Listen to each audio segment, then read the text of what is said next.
Good morning all of you. तो आज मैं आपको बताऊंगा वॉशिंग मशीन के टाइमर का कनेक्शन कैसे करें। तो मैं आपको बताता हूँ वॉशिंग मशीन का जो टाइमर होता है ये 3 वायर में आता है,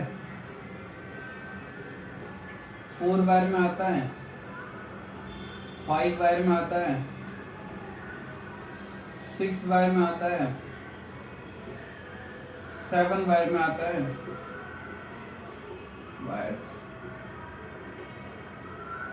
आपको ये 3 वायर का कनेक्शन मिलेगा। एक टाइमर के अंदर 3 वायर होंगे, 4 होंगे, 5 होंगे, 6 होंगे, 7 होंगे। मैक्सिमम टू मैक्सिमम मैं पिछले वॉशिंग मशीन का काम 10 साल से कर रहा हूँ।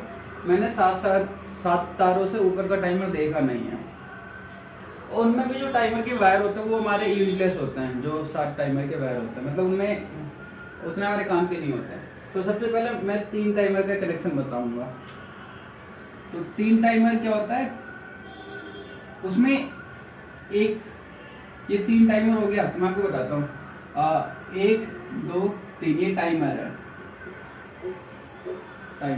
टाइमर जिसको आप रेगुलेट करते हो, कम ज़्यादा करते हो, सेट करते हो चलाने के लिए। तो मैं आपको सबसे पहले वाश मोटर का कनेक्शन बताऊंगा। स्पिन का कनेक्शन बहुत आसान है, सब में आसान होता है। वाश मोटर का कनेक्शन में थोड़ी दिक्कत होती है। सबसे पहले मैं मोटर बना लेता हूँ। यहाँ पर ये कॉमन पॉइंट हो गया, एक स्टार्टिंग एक रनिंग।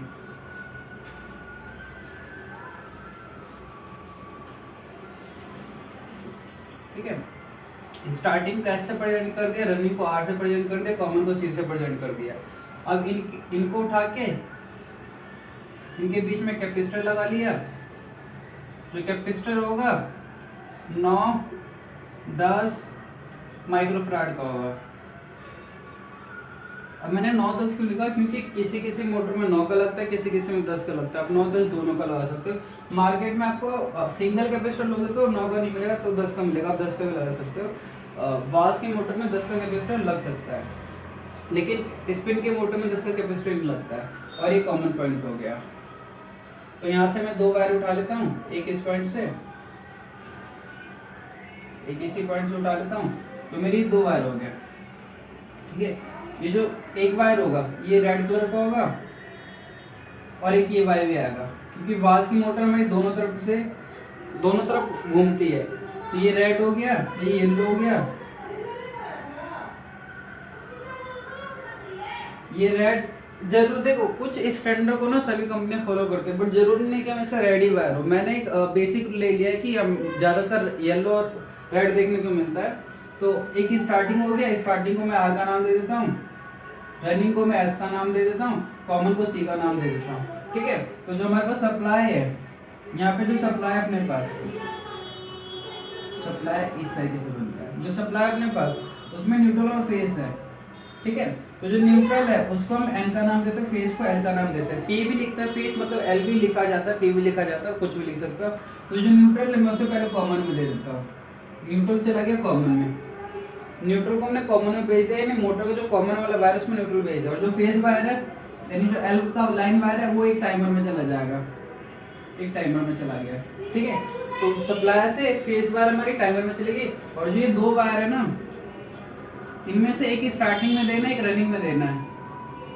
तो एक रनिंग में देना है, ये मैं वायर को क्रॉस किया और ये मैंने स्टार्टिंग में जोड़ दिया।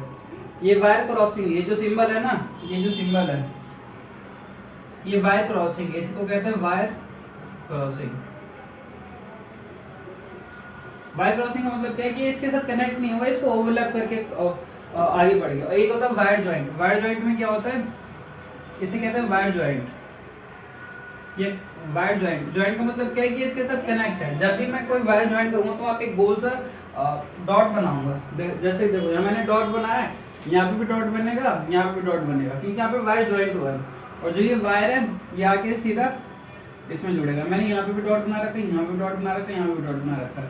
टाइमर के 3 वायर का कनेक्शन हमें आ गया सिंपली। अब जैसे आप टाइमर को रेगुलेट करोगे, आपकी मशीन चालू हो जाएगी। ये 3 वायर का कनेक्शन था। अब इस